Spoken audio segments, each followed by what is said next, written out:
तप्त मानस शांत हों जिनके गुणों के गान में।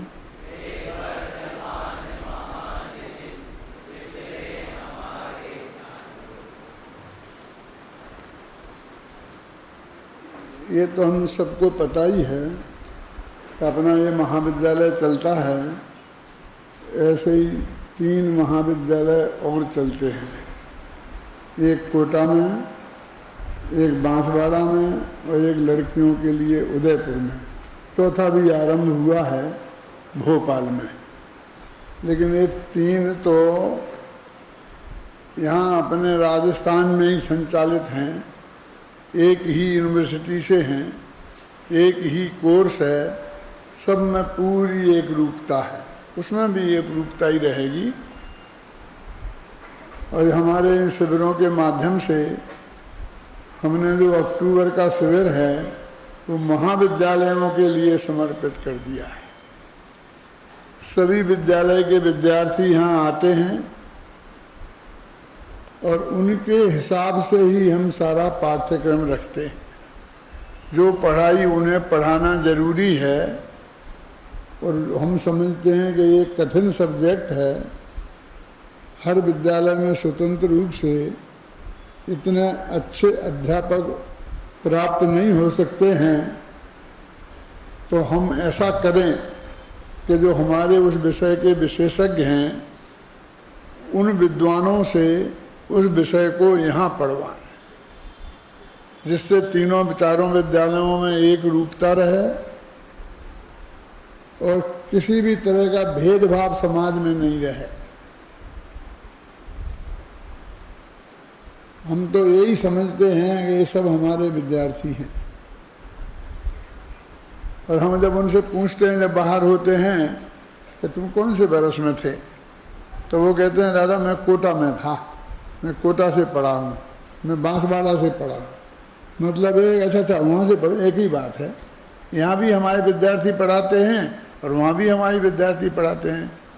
अब तो हम तो पढ़ाई पढ़ाते नहीं, प्रवचन नहीं करते हैं, फिर भी एक रूपता हमारी बनी रहे और हम सब विद्वानों को उनमें किसी में कोई कसर नहीं रहे, और समाज को भी ये रहे कि ये विद्वान कोई भी विद्यालय से आया है, ये 19 नहीं है, 21 ही है। लेकिन हमारे ही अकेले करने से क्या होता है, जब तक वो विद्यालय हमें पूरा सहयोग नहीं देंगे, वो हमारा पूरा साथ नहीं देंगे, तो हम वो काम नहीं कर सकते।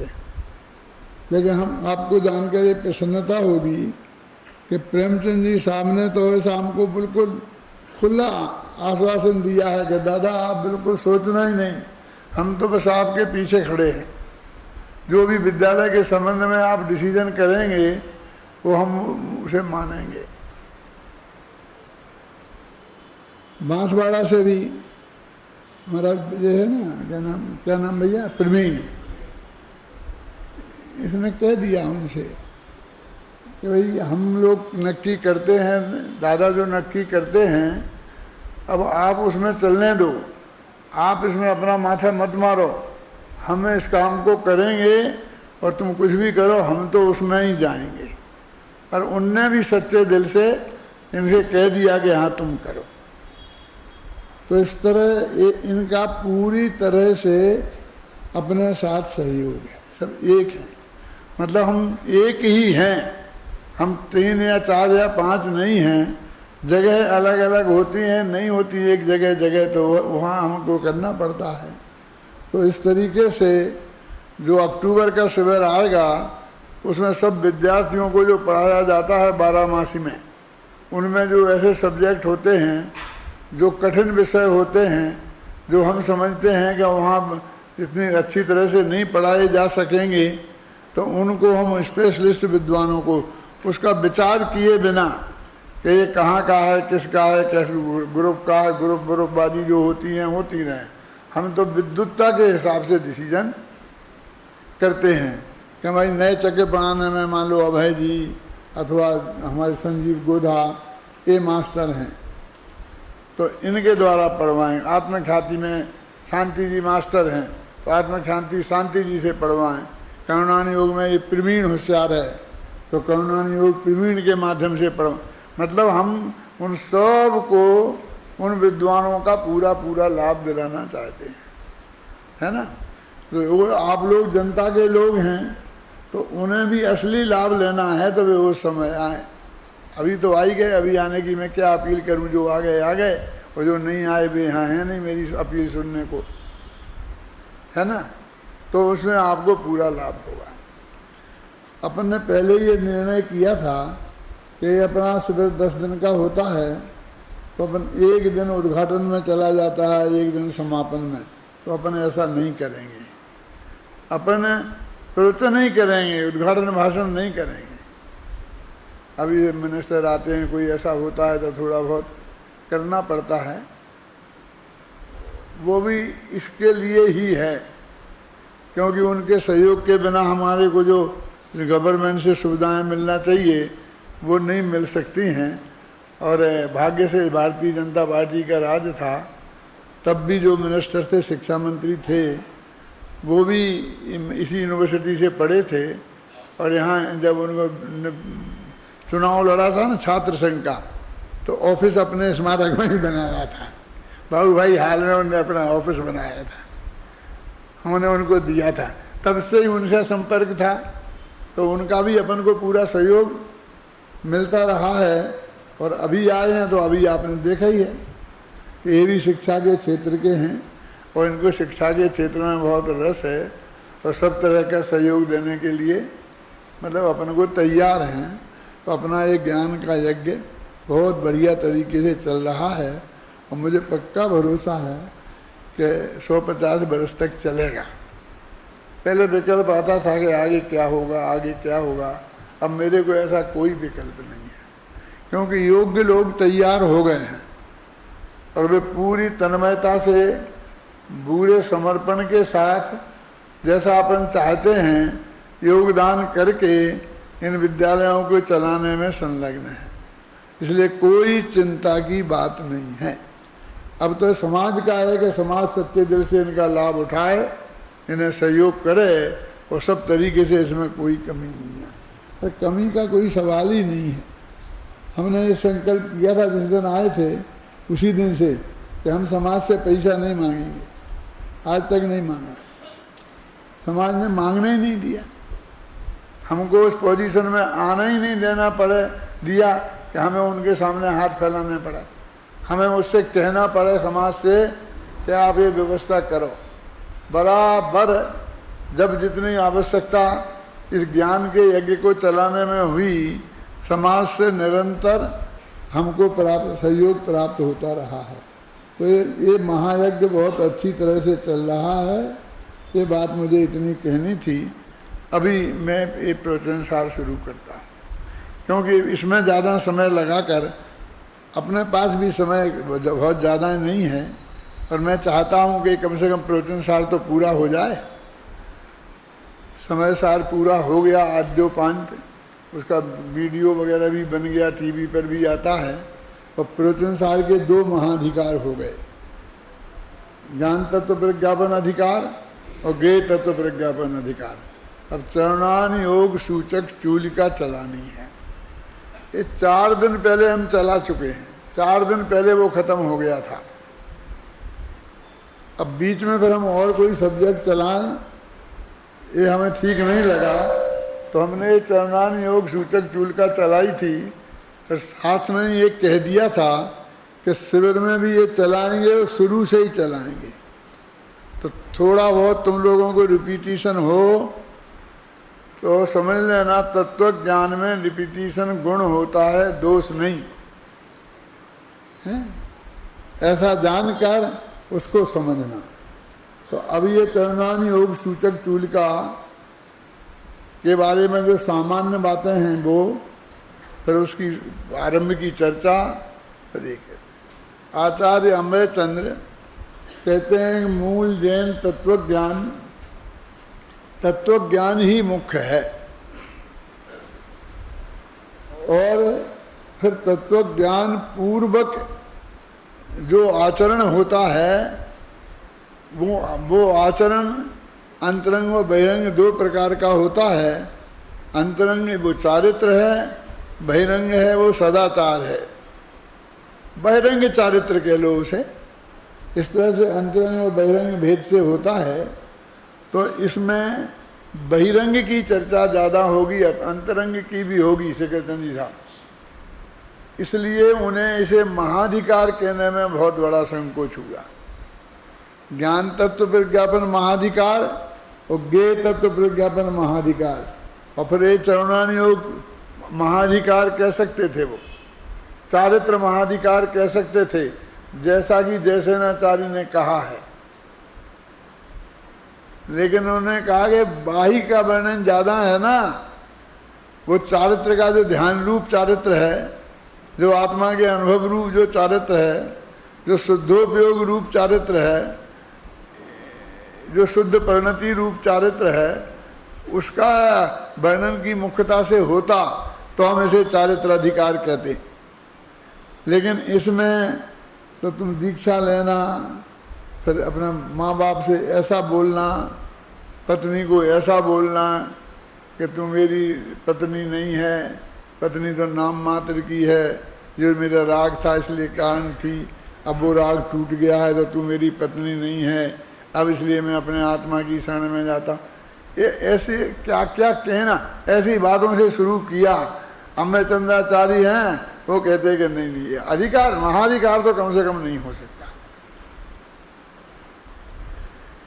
जयसेनाचार्य यद्यपि अम्बेचंद्राचार्य का बिल्कुल ऐसा अनुकरण करते हैं कि सबसे पहले कहते जो अम्बेचंद्राचार्य ने अर्थ किया वो एकदम सही है। फिर उन्हें कोई बात कहनी होती है तो वो कहते हैं कि मेरे समझ में ऐसा एक अर्थ और आता है, और फिर वो अपनी बात कहते हैं। माने उन्हें पूरी तरह स्वीकार करके का मतलब है वो अच्छी तरह देख लिया ना कि क्या कह रहे हैं अम्बेचंद्राचार्य।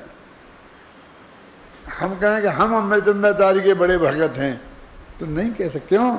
हमने जयसेनाचार्य जैसा देख के थोड़ी कहा, हमने तो सुन के कहा है और उनने देख के कहा। लेकिन अधिकारों के नामकरण में वे नहीं हो सके। और उन्होंने पहले अधिकार को ज्ञानाधिकार, दूसरे अधिकार को सम्यक दर्शनाधिकार और तीसरे अधिकार को चारित्राधिकार कहा।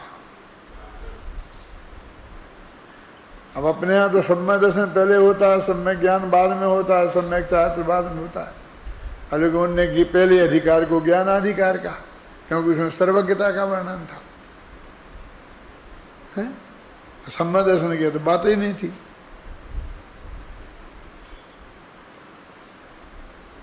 अब जब पहले को ज्ञानाधिकार कह दिया तो दूसरे में तत्व ज्ञान का वर्णन है। पहले अधिकार में 4 चीजों का वर्णन है: शुद्धोपयोग, केवल ज्ञान, अतीन्द्रिय अनंत सुख और सामान्य सुख, शुभोपयोग। ये 4 चीजों का वर्णन ज्ञान तत्व प्रज्ञापन अधिकार में है। और फिर 3 चीजों का वर्णन ज्ञेय तत्व में है: सामान्य से द्रव्य का स्वरूप, विशेष से द्रव्य का स्वरूप और परस्पर में ज्ञेय ज्ञान विभागाधिकार, उन दोनों में भेद विज्ञान। ये 3 महाधिकारकों में, जैसे 7 अधिकारों में, 2 महाधिकारों में 7 अधिकार उन्होंने दिए। जैन तत्व ज्ञान को उन्होंने इसमें स्पष्ट किया। अब ये कहते हैं कि अब मैं चरणानी योग की बात करता हूं। देखो आपकी किताब निकाल, शास्त्र जो है हाथ में है ना, इसका पहला वाक्य टीका का लिखते हैं कि अथ परेशान चरणान योग सूचिका चूलिका है। इसमें लिखे, देखो ऊपर सबसे देखो, ये बात मैं दूसरों के लिए कह रहा हूं। पहले नहीं कहा कि मैं दूसरों के लिए कह रहा हूं। इसका मतलब पहला और दूसरा अधिकार उन्होंने अपने लिए लिखा था। फिर यही नहीं, फिर एक पहली गाथा शुरू करते हैं ना, तो उसके उत्थान का में फिर लिखते हैं, इति चरणा चरणे परान प्रयोजयति, के चरण माने चारित्र के आचरण में दूसरों को लगाता हूं, परान प्रयोजयति में प्रेरित करता हूं दूसरों के लिए। तो ये परान परान क्यों कह रहे बार बार, परेशान क्यों कह रहे? तीसरी जगह भी है, कौन सी गाथा में है? 13वीं में रखना निकाली थी ना अपन ने, हैं? मैं सुनता नहीं हूं भाई कब, हैं?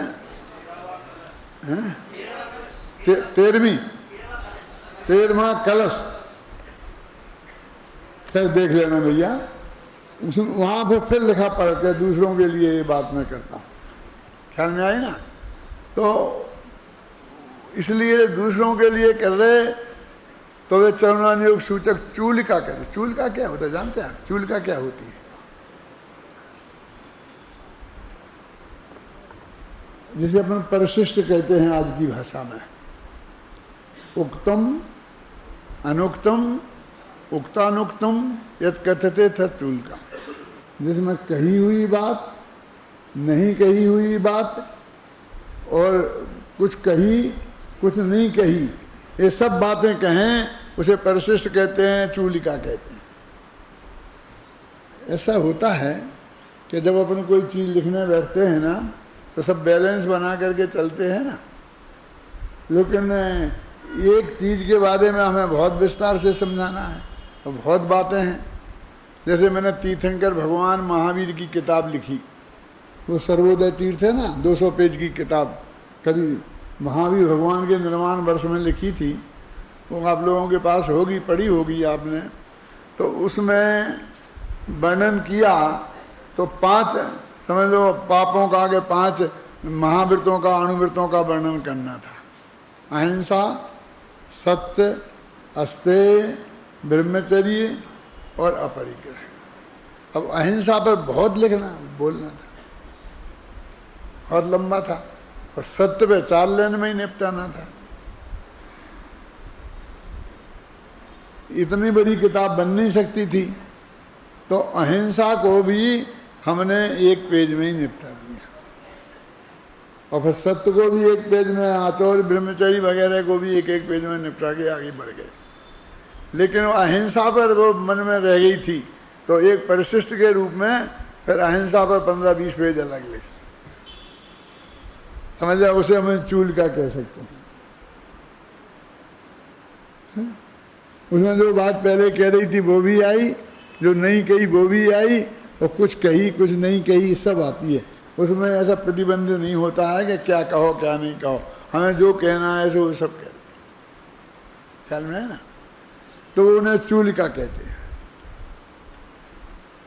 लेकिन जैसे ना चारित्र महाधिकार कहते हैं, तो एक तो व्यवहार की मुख्यता ज़्यादा है, इसलिए वो उसे चूलिका कहते हैं, लेकिन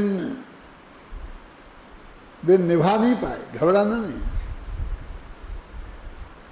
क्योंकि महाधिकारों में उनने अधिकारों में बांटे थे अध्याय, ख्याल में आई बात क्या नहीं? 4 पहले महाधिकार में 4 अधिकार, क्यों? फिर दूसरे में 3 अधिकार, तो चरणानुयोग सूचक चूलिका, तो इसका मूल नाम तो रखा चूलिका, और फिर लिखा क्या है, कौन सा अधिकार? आचरण प्रज्ञापन अधिकार, मोक्ष मार्ग प्रज्ञापन अधिकार, पंचरत्न प्रज्ञापन अधिकार, एक और है बीच में, क्या है? शुद्धोपयोग, शुभोपयोग अधिकार। तो अभी जब महाधिकार नहीं लिखते हो तो अधिकार कैसे? अधिकार तो महाधिकार के अंतर्गत होते हैं। और जो चरणानुयोग सूचक चूलिका है, तो चूलिका में चूलिकाएं लिखनी थी ना, क्यों? लेकिन उनको अधिकार नाम दिया है। मैं ये कहना चाहता हूँ कि ये विषय भी जो है वो इतना अधिक महत्वपूर्ण है क्या, कि उसको उसमें भी कम महिमा की बात नहीं है, बहुत आवश्यक चीज है जो हमारे समझने लायक है। समझिए, मैं विद्यार्थियों को तो 4 दिन में 5 दिन में इन प्रकरणों को बहुत विस्तार से समझा चुका हूँ। आपको सिर्फ संक्षेप में बता रहा हूँ और फिर मैं आगे गाथाओं में चलूँगा। देखो पहले ही जो उन्होंने मंगलाचरण जैसा छंद लिखा है, तो द्रव्य से शुद्ध, बोलो पढ़ो भाई।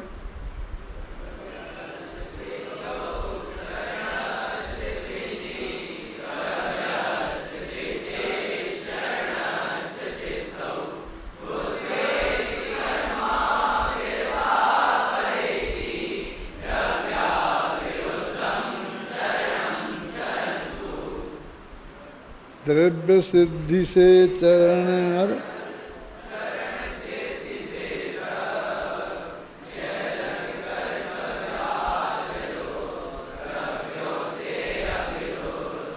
वे कहते हैं द्रव्यस्य सिद्धौ चरणस्य सिद्धि। द्रव्य की सिद्धि में चरण की सिद्धि है, और चरण की सिद्धि में द्रव्य की सिद्धि है। पहली पंक्ति में ये बात कही कि चरण की सिद्धि में द्रव्य की सिद्धि, द्रव्य की सिद्धि। वो जो प्रशिक्षण शिविर में मैं एक व्याख्यान देता हूँ ना कि जैन दर्शन क्या है, तो कलात्मक विज्ञान है, वैज्ञानिक कला है। जैन दर्शन का सम्यक दर्शन और सम्यक ज्ञान विज्ञान है, और चारित्र कला है। तो वही बात है इसमें। वो ये कह रहे हैं कि द्रव्यस्य सिद्धि माने तत्व ज्ञान जो हमने बताया है, द्रव्य की सिद्धि की है ना 2 अधिकारों में। कौन कौन से में? ज्ञान तत्व प्रज्ञापन में और ज्ञेय तत्व प्रज्ञापन में। तो वो सिद्धि हो जाने पर फिर चारित्र होता है। और कहते चारित्र नहीं हो तो द्रव्य की सिद्धि का क्या करोगे? वो ये कहना चाहते हैं कि तुम ये समझो कि भाई क्या है, आचरण पालना है, 4 हाथ जमीन देख के चलना है, जो ईरिया समिति है। हित में प्रिय वचन बोलना है, ये भाषा समिति है। और फिर भोजन भी बहुत शुद्ध करना है, जो अभी सर्टिफिकेट देगा ना मिनिस्टर साहब जैनियों की महिलाओं को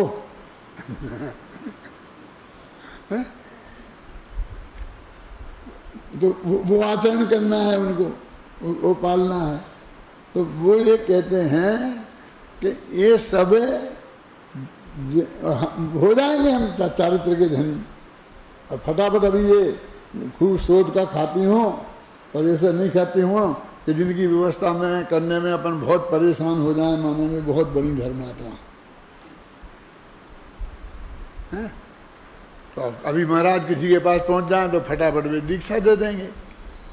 यही योग्यता है। ये कोई उनसे पूछने वाला नहीं कि तुमने ज्ञान तत्व प्रज्ञापन अधिकार और ज्ञेय तत्व प्रज्ञापन अधिकार पढ़ा है कि नहीं पढ़ा है, और उसमें क्या लिखा है, वो कोई नहीं पूछने वाला है। जैसे मैं उदाहरण देता हूँ कि है क्या डॉक्टरी मास्टरी पढ़ने में 5-5 साल 10-10 साल बर्बाद करते हैं। मैं आपको 2 मिनट में डॉक्टर बनाता हूँ। बनना है बस 3 दवाइयाँ होती हैं, एक एंटीबायोटिक्स, एक विटामिन बी कम्प्लेक्स और एक दर्द की दवा, पेन किलर। 3 दवाइयाँ रख लो। क्या वैद्य जी, जो भी आए एक एंटीबायोटिक्स दे दो, कुछ भी होगा इन्फेक्शन वक्शन तो निकल जाएगा। है? कमजोरी लगती होगी तो एक भी कम्प्लेक्स दे दो और कह दो कि दर्द की दवा है, पेन किलर है, ज़्यादा दर्द हो तो खा लेना, नहीं तो नहीं खाना, ये ऑप्शनल है। 90% मरीज निपट जाएंगे। 10% बचेंगे तो फिर दूसरे डॉक्टर के पास जाएंगे। क्या जरूरत है पढ़ने मरने की? ऐसे कुछ लोग हैं, ऐसे लोग जिन्हें झोला छाप डॉक्टर कहते हैं, वे सारे देश में फैले हुए हैं। मैं कईयों के तो नाम जानता हूं, उनके पास कोई डिग्री नहीं है और उनकी इतनी चलती है कि अच्छे अच्छे डॉक्टर बैठे रहते हैं उनमें। आप समझे ना? और दूसरे वो हैं कौन से लोग कि 5 साल पढ़ा बच्चा मेडिकल कॉलेज में भर्ती नहीं होता था तो बाप ने घूस दे के भर्ती कराया डोनेशन के नाम पर। फिर बेटे ने भी कोई कसर नहीं, 5 साल की पढ़ाई 10 साल में पूरी करी, डबल पक्की कर क्यों सुने? क्षमता तो थी नहीं, घूस दे करके भर्ती हुए थे, योग्यता से तो गए नहीं थे।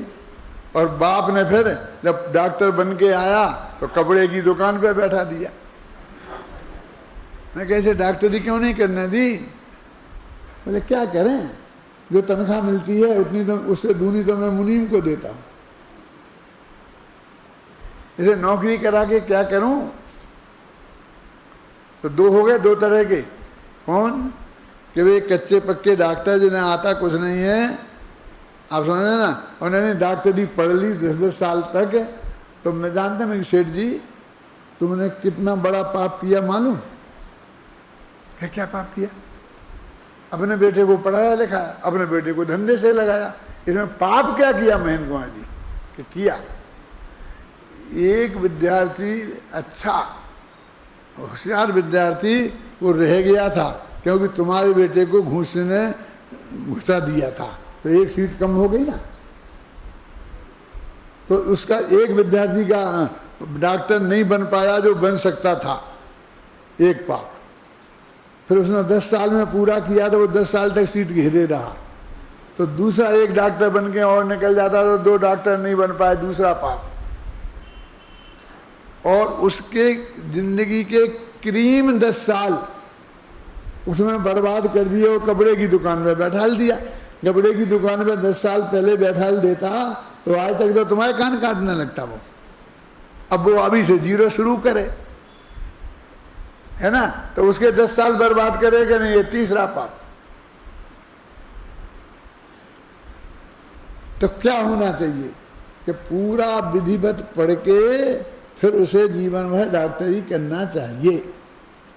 ऐसे ही कुछ लोग वो हैं कि जो बिना तत्व ज्ञान का निर्णय किए सम्मा दर्शन ज्ञान के बिना ही चारित्र ले लेते हैं। है क्या उसमें? बस 4 हाथ जमीन देख के चलना है, हितमित प्रिय बोलना है, ऐसा समिति लेटरिन बाथरूम भी जाना है तो देख करके करना है। क्यों, क्या है? किसी कमंडल उठाना रखना है तो देख के उठाना रखना, इसमें है क्या? कर लेंगे, नहीं कर पाएंगे हम। इसमें पढ़ने की क्या जरूरत है? 1 दिन में पढ़ा दिया, हो गया काम। ऐसा कहने वाले कि नहीं, सम्यक दर्शन सम्यक ज्ञान के बिना चारित्र नहीं होता, ये है, इसका नाम है द्रव्यस्य सिद्धौ चरणस्य सिद्धि। माने तुम तत्व ज्ञान में चतुर हो तो तुम चारित्र लेने के हकदार हो। द्रव्य की सिद्धि में चरण की सिद्धि होती है, और तुमने द्रव्य की सिद्धि कर ली, तत्व ज्ञान कर लिया, तो अब जीवन में अपनाओ तो चरण की सिद्धि में द्रव्य की उपयोगिता सिद्ध होती है। चरण से सिद्धौ द्रव्य से सिद्धि, द्रव्य से सिद्धौ चरण से सिद्धि। पूज्य गुरुदेव श्री का पढ़ लेना। भाग्य की बात कि जब मैंने ये गाथा यहाँ शुरू की तो सुबह 5 बजे गुरुदेव श्री का प्रवचन चल आता है हमारे यहाँ पर, तो उसमें यही गाथा गुरुदेव ने शुरू की, बिल्कुल यही दिव्य से सिद्धौ चरण से सिद्धि मैंने शुरू करी और गुरुदेव ने करी। तो रोजीना 1 घंटा मुझे वो सुनने को मिल गया। फिर गुरुदेव के वो जो प्रवचन है वो भी पढ़े। फिर ये सोनगढ़ से एक मेरे मित्र ने मेरे पास कुछ कागज भेजे, अभी रखे हैं मेरी टेबल पे ही रखे हैं, तो उनमें इन्हीं गाथाओं पे प्रवचन थे, तो उसने भी ये भेजे मेरे लिए, तो मैंने वे भी पढ़े। तो इतना मैंने गुरुदेव को पढ़ लिया इसको सुनाने में। उसका सार मैं आपको बता रहा हूं। उनने तो ऐसा कहा कि चरण से सिद्धौ, चरण से सिद्धौ दिव्य से सिद्धि, कि यदि तुम शुद्ध खान पान नहीं रखोगे, सदाचार जीवन में नहीं लाओगे, हिंसक आचरण रखोगे, आलू जमी कंद खाओगे, रात्रि में भोजन करोगे, तो तुम में तत्व ज्ञान समझ में नहीं आएगा, और तत्व ज्ञान नहीं समझोगे तो जीवन में चारित्र नहीं आएगा। यही बात समझाई गुरुदेव ने बहुत क्लियर शब्दों में।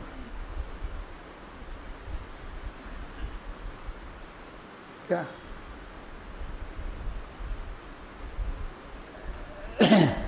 अब ये कह रहे, इन्होंने अभी तक कुछ नहीं कहा था, 200 गाथाएं निकल गई। ज्ञान तत्व प्रज्ञापन हो गए तत्व प्रज्ञापन में।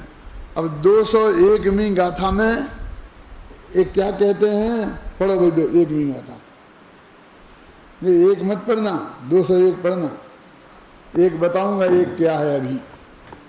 एवं पणमय सिद्धे जिणवर वसे पुणो पुणो समणे परिवज्जदु सामन्नम जदिच्छदि दुःख परिमोक्षम्। हे भव्य जन यदि भव दुखों से मुक्त होना चाहते परमेष्टियों को कर नमन श्रामण्य को धारण करो। देखो परवज्जदि सामान्यम यद इच्छति दुख परिमोक्षम।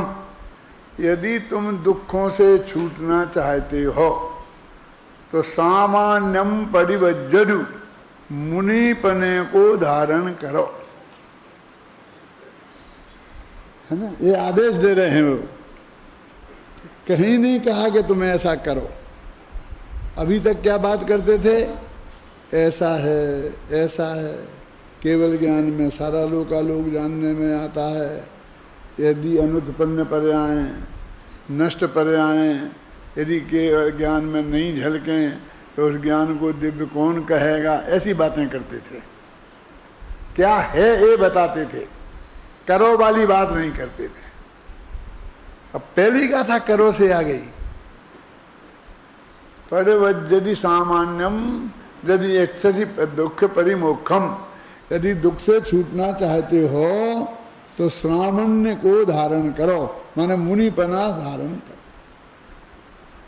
बहुत से लोग हमारे मोक्षु भाई ऐसा कहते हुए मिल जाएंगे आपसी चर्चा में कि जमाना बहुत खोटा है, अभी कोई मुनि मत बन जाना, कोई व्रत प्रतिज्ञा मत ले लेना है, नहीं तो बहुत पछताओगे, कोई नहीं है, सब भ्रष्ट हैं, ऐसे हैं वैसे हैं, दुनिया भर की। और जमाने में हो ही नहीं सकता, अनुद्दिष्ट आहार मिल ही नहीं सकता। तो नहीं मिलेगा तो फिर उद्दिष्ट आहार लेके पड़ोगे तो सच्चे हो ही नहीं सकते हो। इसलिए बिल्कुल दूर रहना। अरे उनसे तो दूर रहना ही, लेकिन उसको धारण करने से भी दूर रहना है? उनसे मैं ये कहना चाहता हूं कि तुम अम्बेचंद के भगत हो ना, अम्बेचंद के आधार पर ये बात कह रहे हो ना। वे तो कह रहे कि सामान्य बना धारण करो। कुंद कह रहे हैं परवज्जदि सामान्यम, श्रवण बना को धारण करो। तो तुम कहते कि नहीं है, जमाना खोटा है, उन्हें नहीं मालूम था। ये पंचम काल के आचार्य पंचम काल के शिष्यों से कह रहे हैं, चौथे काल वालों को थोड़ी कह रहे। ये चौथे काल की बातें हैं, ये चौथे काल की बातें हैं। ये सारे आचार्य पंचम काल में हुए, क्यों प्रेमचंद जी? तो उन्होंने पंचम काल के जीवों के लिए लिखा ना। इसलिए ये दिमाग में से निकाल दो कि ये इस काल में नहीं होता। शास्त्र में लिखा है कि पंचम काल के अंत तक भावलिंगी संत आर्यका श्रावक श्राविका। एक सच्ची घटना मैं सुनाता हूँ। भोपाल से मुझे भगवान महावीर जयंती पर निमंत्रण आया कि पब्लिक मीटिंग में भाषण होना है तो आपको आना है। तो मैं कलकत्ते में था और वहाँ से इतनी आसानी से पहुँच नहीं सकता था। तो मैंने कहा महाराज कौन से हैं? तो उन्होंने कहा फला महाराज हैं। तो मैंने कहा पहले उनसे पूछो कि हम डॉक्टर भारल को बुला रहे हैं, बुलाएं कि नहीं बुलाएं। यदि वे कहें तो मैं आऊँगा, नहीं आपके कहने से नहीं आऊँगा, क्यों वहाँ झगड़ा पड़े। बेकार में हो, तुम भाषण नहीं करा पाओ शेखरचंद जी। तो उनने बताया कि फलाने में जंगल वाले बाबा हैं। अब आप समझ गए होंगे हैं? तो उनने पूछा तो उनने कहा, उनने बहुत खुशी स्वीकृति दी, बहुत मार्मिक बात। कह रहा हूँ टीवी पे जाएगा, उन तक भी पहुंचेगा, मैं जानता हूँ, चिंता नहीं करना, बिल्कुल सच्ची घटना है। उनने खुशी कहा आ जाओ। तो मैं चला गया, कहीं से दौड़ के वहाँ से कलकत्ता से दिल्ली आया, दिल्ली से भोपाल, ऐसा पहले सीधी डायरेक्ट फ्लाइट नहीं थी, ऐसा मैं पहुँच गया। तो महाराज ने खबर भेजी कि प्रवचन की सभा में जाने के पहले मेरे से मिल के जाएं। और मैं भी जब तक नहीं जाऊंगा, मैं भी अपने कमरे में बैठूंगा, तो आए तो पहले मेरे पास लाना पंडित जी को, फिर हम दोनों साथ में जाएंगे सभा में। मैं कहा ठीक है। मैं गया, फटाफट लोगों को भगाया उनने, और मेरे से बोले कि तुम ये मानते हो कि पंचम काल के अंत तक मुनिराज होंगे, और अभी इस पंचम काल में मुनिराज हो सकते हैं सच्चे? मैं कहा हाँ मानते हैं, शास्त्र की बात कौन नहीं मानेगा। शास्त्र में लिखा है कि पंचम काल तक मुनिराज होते हैं, इससे ये थोड़ी सिद्ध होता है कि जो हैं वे सच्चे मुनिराज हैं। लेकिन पंचम काल के अंत तक मुनिराज होंगे, ये बात सच्ची है और मैं ये मानता हूँ। तो उन्हें बहुत खुशी हुई। फिर बोले कि तुम भरी सभा में कह सकते हो ये बात? उन्हें कहा कि इस सभा में नहीं कह रहा, यहाँ मेरे से अकेले में कह रहा। अरे मैंने कहा बहुत खुशी, इसमें क्या बात है, शास्त्र की बात है, मैं क्यों नहीं कह सकता। बोले चलो। फिर हम दोनों जने आए, स्टेज पर बैठे, महाराज ने मेरा अच्छा परिचय दिया, फिर कहा पंडित जी का प्रवचन होगा। मैंने बोला, मैंने यहीं से शुरू किया, पदबज्जति सामान्यम यदि इच्छसि पद्य मुख्यम। शास्त्रों में क्लियर शब्दों में लिखा है कि पंचम काल तक मुनिराज होंगे, सावक साहब का। इसमें क्या है, होंगे, सत्य बात है। टोडरमल जी ने लिखा है कि यदि आपको नहीं दिखते हैं तो दिव्य क्षेत्र काल बहुत बड़ा है, कहीं होंगे, किस पर्वत की गुफा में कहाँ बैठे होंगे, तुम्हें क्या पता। ख्याल में है ना। तो वो तो महाराज तो गदगद हो गए, वो सारी जनता गदगद हो गई। फिर मेरा बढ़िया व्याख्यान हुआ और महाराज सब हुआ, बहुत अच्छा हुआ। मैं आपसे कहना चाहता हूँ, ये छल से नहीं कहा मैंने, ना उनसे ना आपसे कह रहा हूँ। ये तो आचार्य की कुंद और अमृतचंद दोनों ही है ना। पदबज्जति सामान्यम, ये तो कुंद की गाथा है, और नीचे हिंदी में लिखी हुई है, संस्कृत में लिखी हुई है, वो टीका में अमृतचंद की है, और फिर मैंने पद्यानुवाद में लिखी है। हैं क्या लिखी है पद्यानुवाद? हे भव्य जन यदि भव दुखों से मुक्त होना चाहते, परमेश्वरियों को नमन कर श्रावण को धारण करो। तो उनने यहाँ से शुरू की है ये बात, और फिर कैसे धारण करो वो सब विधि बताई। फिर किसी ने कहा महाराज आप तो कह रहे श्रावण को धारण करो, हमें तो बहुत कठिन लगता है, कैसे करेंगे, कैसे चलाएंगे? कि पहले तुम पहला और दूसरा अध्याय पढ़ के आओ, उसमें ऐसा क्लियर लिखा है कि तत्व ज्ञान को समझ के आओ। अध्यायों के नाम से लिखा है, इन 2 अध्यायों को पढ़ के आओ और फिर तुम मुनि हो सकते हो। मैंने सम्यक ज्ञान प्राप्त कर लो, सम्यक दर्शन ज्ञान पूर्वक, ऐसा लिखा। कि फिर भी बहुत कठिन है, हम पे तो नहीं चलेगा। तो एक शब्द, एक वाक्य ऐसा लिखा अमृतचंद्र ने, जिस पर कांजी स्वामी उछल गए, उछल पड़े थे। क्या लिखा? कि मोक्ष मार्ग के प्रणेता हम खड़े हैं ना। कि मोक्ष मार्ग के यथानुभूत प्रणेता, अनुभवी प्रणेत विद्वान, मोक्ष मार्ग के अनुभव यथानुभूत लिखा ना, यथानुभूत प्रणेता हम खड़े हैं ना, क्यों घबराते हो? स्वामी जी लिखते हैं कि मैं तो देख के दंग रह गया, क्या कह रहे हैं अमृतचंद, हमारे पीछे अमृतचंद खड़े हैं, मुझे तो पता ही नहीं था। अमृतचंद जैसे मेरे से ही कह रहे हैं, वो कहते हैं कि घबराते क्यों, हम खड़े हैं मैं तुम्हारे अल्लाह के साथ, इतने अभिमानी, यथानुभूत मोक्ष मार्ग के प्रणेता, अनंत भगवान नहीं, कुंद कुंद नहीं, ये अमृतचंद कहते हैं हम प्रणेता हैं, क्योंकि अभी यार खड़े हैं बताना है, तो अनंत को कहें, महावीर को कहें तो कैसे कहें, अभी वे तो चले गए मोक्ष में, खड़े तो हम हैं ना, कुंद कुंद तो चले गए, क्यों? अरे वो कहते हैं स्वामी जी कि आत्मविश्वास के साथ, और उनको बहुत वो अंदर से वो देने के लिए, शक्ति देने के लिए, उनको सामर्थ्य बताने के लिए वो एक कहते हैं, देखो ये पंक्ति है संस्कृत में, यथानुभूतस्य तत्प्रतिपत्ति वर्तमना प्रणेतारहु वयम इमे तिष्ठामा। क्या लिखा? उस श्रावण को अंगीकार करने का यथानुभूत जो मार्ग है उसके प्रणेता हम यह यहाँ खड़े हैं। लिखा है ना मेरा,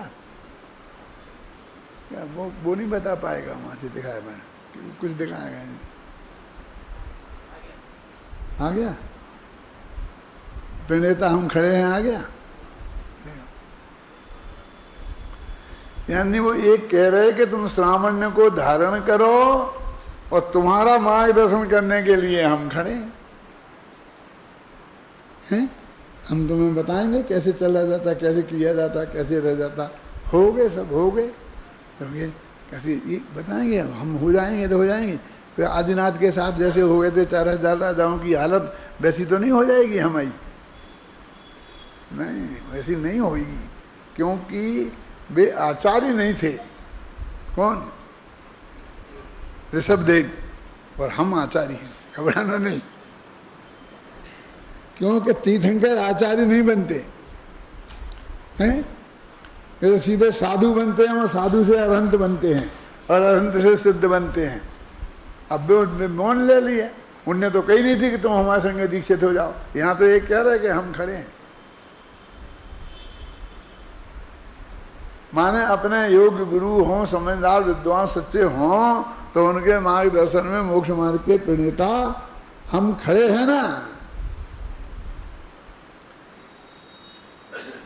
सत्य चूड़ामणि तुमने पढ़ी है,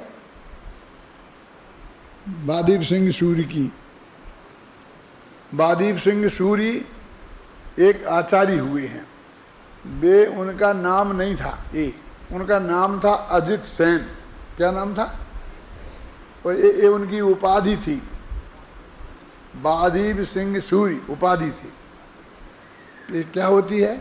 हमारे गुरुजी को भी मिली थी ये उपाधि, और गुरुजी के गुरुजी को भी मिली थी।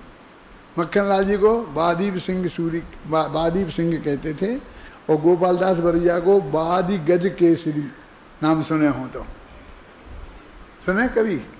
प्रदीप जी नहीं सुने? गोपाल दास बरैया के नाम पे लगाते थे बादी गज केसरी। और पंडित मक्खनलाल जी जो थे उनके शिष्य और हमारे गुरु, तो वे कहते बादीव केसरी। क्या अर्थ है इसका? इब माने हाथी होता है, गज माने भी हाथी होता है, तो बादी रूपी हाथी के लिए जो सिंह के समान है, समझे ना? बादीव केसरी, समझे? बादी रूपी इव माने हाथी के लिए जो केसरी माने सिंह के समान है। ऐसे वो आचार्य थे। कौन? अजित सेन। उनने 2 किताबें लिखी, एक पहली क्लास में पढ़ाई जाती है, एक एमए में पढ़ाई जाती है। क्या कह रहे? 2 किताबें लिखी और एक ही कहानी दोनों किताबों में। एक कहानी समझना क्या है? वो हमारा अच्युत कहाँ है? बैठा है। एक ही कहानी, क्या? जीवनधर की, जीवनधर स्वामी की कहानी है। जब हम मुनेना विद्यालय में भर्ती हुए तो पहले दिन हमें छत्र चूड़ामणि पढ़ाई गई। समझ रहे? आप समझ, पहली क्लास का मतलब समझ गए, फर्स्ट डे। फिर जब हम निकले तो अंतिम साल में गद्य चिंतामणि पढ़ाई गई। शास्त्री फाइनल हो गए तब गद्य चिंतामणि पढ़ाई गई। क्या है, एक कहानी श्री जीवनंदर स्वामी की, ये इतनी सरल है, कौन, सत्यचूड़ामणि, कि पहली साल पढ़ा सकते हैं, और वो इतनी कठिन है, कादंबरी जैसी है वो। 3 पेज में एक वाक्य खत्म होता है, गद्य में लिखी है। अच्छे अच्छे विद्वान पढ़ा नहीं सकते उसे। एक लेखक, माने उनके सरल से सरल और कठिन से कठिन लिख सकते थे वो, इसलिए बाजीव गज केसरी थे। अब उनने लिखा है एक क्या, मुग्धेषु अति विदग्धानाम युक्तम ही आत्म कीर्तनम। क्या कह रहे हैं वो? सत्यचूड़ामणि की विशेषता क्या है कि वो कहानी चलती है तो आधी लाइन में तो कहानी एक श्लोक की, और आधी लाइन में कोई सूक्ति, कोई नई बात कही है, कोई सूक्ति तो समझते हो ना, कोई सूक्ति, ऐसे पूरी सूक्तियां भरी पड़ी हैं उसमें। ये सूक्ति है कौन सी? मुग्धेषु अति विदग्धानाम युक्तम ही आत्म कीर्तनम। क्या अर्थ है इसका? मुग्धेषु माने जो ना समझ लोग हैं, उनमें जो अत्यंत चतुर लोग हैं, उनका अपनी प्रशंसा करना योग्य है। देखो देखो सुनो, मुग्धेषु अति विदग्धानाम, मैं मूर्खों में नहीं कहना चाहता, आप समझिए ना, ना समझो में वो जो अत्यंत अधिक समझदार हैं, अति विदग्धानाम, युक्तम ही आत्म कीर्तनम, अपनी प्रशंसा करना योग्य है। कैसी बात करते हो? हम अपनी प्रशंसा करें, मुँह से अच्छी लगती है कि हाँ अच्छी लगती है। कौन कहते हैं? बादीप सिंह सूरी कहते हैं। फिर कहने क्या चल रहा है कि जीवनदर जी स्वामी जी थे, उनके पिताजी थे सत्येंद्र। उनके पिताजी को मारकर उनके मिनिस्टर ने राज्य हड़प लिया था और राजा बन गया था काष्टांगार। और उनकी पत्नी गर्भवती थी, तो इनने देखा कि इसने राज हड़प लिया मेरा और ये राजा बन गया है, तो ये मेरे बच्चे को भी मार डालेगा मुझे मारने के साथ। तो उनने एक यंत्र बनाया और एक अपने उड़न खटोला बनाया, समझ लो हेलीकॉप्टर, और उसमें अपनी पत्नी को बैठा के और छोड़ दिया। तो वो जाकर 2-4 किलोमीटर दूर जंगल में जाकर के उतर गया।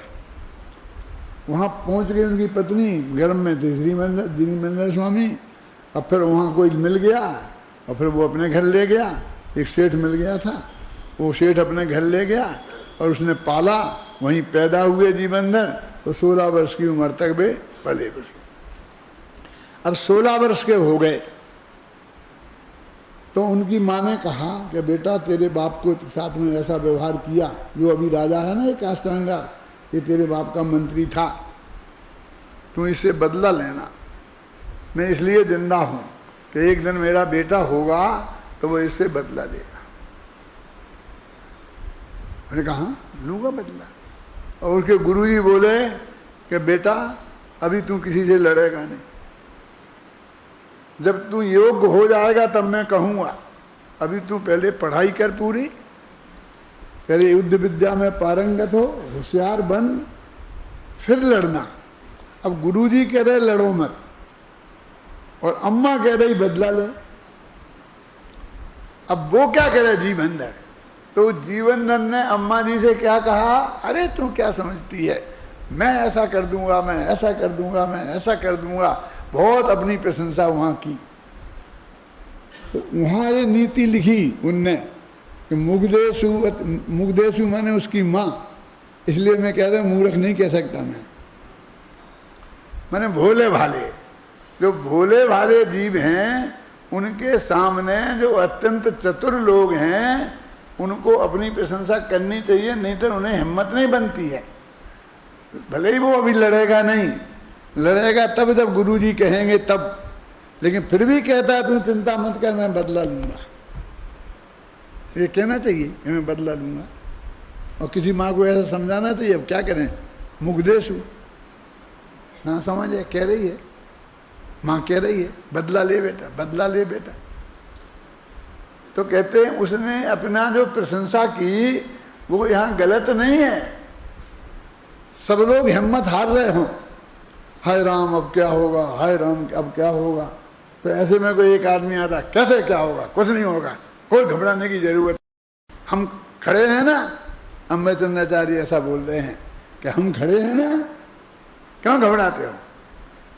मुग्धेषु अति विदग्धा नाम युक्तम ही आत्म कीर्तनम, ना समझो में क्यों। आज जो चतुर लोग हैं उन्हें अपनी प्रशंसा करना चाहिए, नहीं तो हिम्मत नहीं बनती। सबकी हिम्मत टूट जाएगी तो क्या होगा, क्यों। सबकी हिम्मत टूट जाएगी कि सब क्या करें, सारी समाज तो हमारे विरोध में होगी, अब हम क्या करेंगे, कैसे करेंगे, कैसे नहीं करेंगे, हम सब करेंगे, सब हो जाए, चिंता मत करो, मैं सब करूंगा। अब आप क्या करोगे, 84 वर्ष के हो गए कि कैसे नहीं करेंगे, हैं? क्यों, समझ में आया ना क्या है, बोलो। मुग्धेषु, पूरा बोलो, छंद किसको याद हो गया, खड़े हो जल्दी बोलो। मुग्धेषु अति विदग्धा नाम युक्तम ही आत्म कीर्तनम, अर्थ बोलो इसका, बोलो। तो तुम खड़े हो पहलवान। हाँ,